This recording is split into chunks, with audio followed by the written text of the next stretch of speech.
Hello, my name is Elizabet Breyk. I teach philosophy at Arizona State University, and today I want to talk to you about minimal marriage. In the last talk, I suggested that one line of argument for same-sex marriage leads to the conclusion that marriage law needs much more radical reform. Keep in mind, I'm talking about marriage law, not private religious or social practices such as church weddings, Elvis weddings, or jumping over a broomstick. Within the theory of political liberalism associated with John Rawls, law, at least in important matters, should not be solely based on controversial religious views or ethical views concerning the best way to live. Reasonable people disagree on these matters.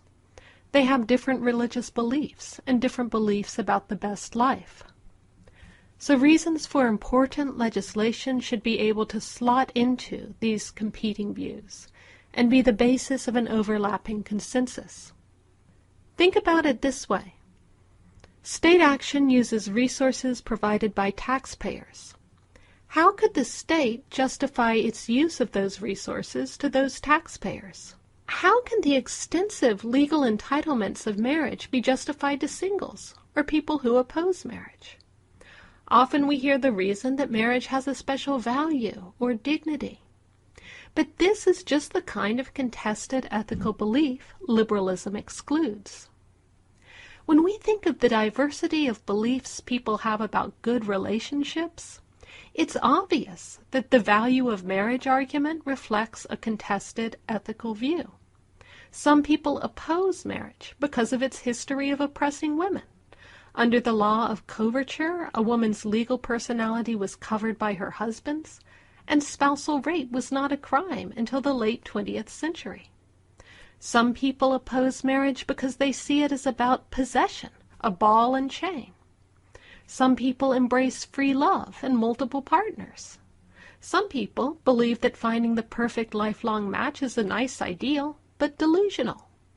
The value of marriage argument employs the kind of contentious ethical beliefs which political liberalism bars. Not all reasonable ethical views hold that marriage is valuable. Some people justify the value of marriage in a widely shared, publicly acceptable reason that spans many different ethical and religious views: child welfare. Indeed, that's the foundation of U.S. marriage promotion policy. But not all marriages have children, and about 40% of U.S. children are born outside marriage, and that doesn't even include children whose parents have divorced. Furthermore, high-conflict marriages aren't good for children. So marriage promotion seems like at best an indirect way to promote child welfare, and at worst a highly inefficient way to do so.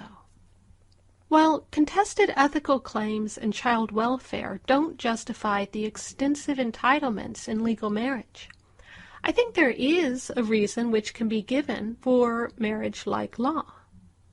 The value of caring relationships isn't controversial in the way that the value of marriage is.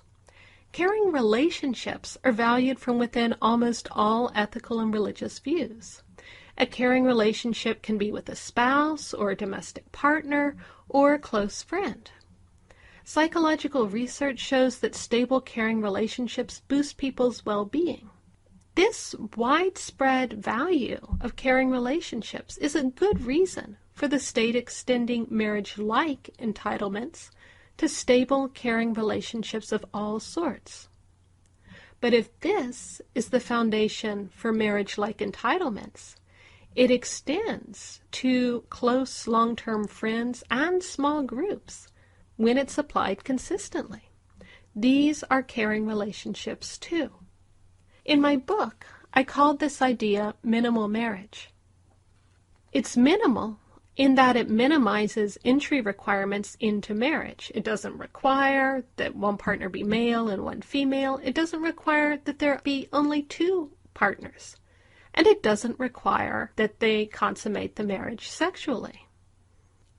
It's also minimal in that it would scale back the extensive benefits associated with marriage now.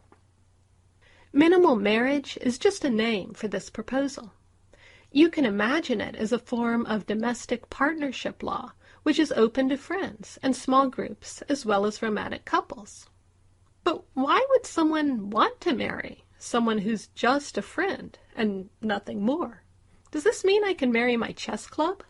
The friend I met a couple of times at yoga? I'll talk about friendship and marriage in the next lecture.